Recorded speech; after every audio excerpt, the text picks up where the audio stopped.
ठाणे पालघर जिल्ह्यामध्ये Zee 24 तासचं operation सैतान, आदिवासी भागातील अल्पवयीन मुलींच्या सौद्याचा झी 24 तासकडून पर्दाफाश।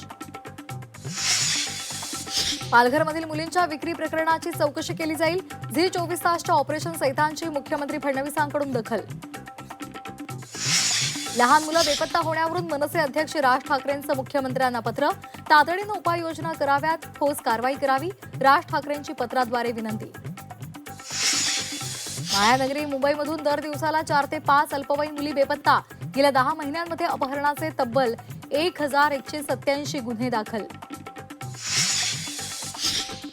झी 24 तासनं उघड केलेल्या जमीन गैरव्यवहार प्रकरणामध्ये पार्थ पवार यांना वाचवण्याच्या हालचाली सुरू, त्या संदर्भातली चर्चा, मुद्रांक निरीक्षकाच्या निर्णयावर महसूल मंत्र्यांकडे अपील करण्याची मुभा, शुक्रवारी महत्त्वाचं विधेयक मंजूर।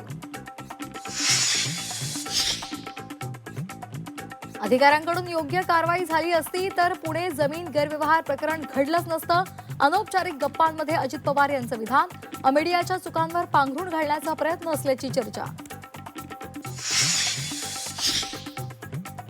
महायुतीमध्ये लढायचं ठरलं, जागा वाटपावरून अडणार, केडीएमसीमध्ये भाजपचा 55-60 जागांवर दावा असल्याची सूत्रांची माहिती।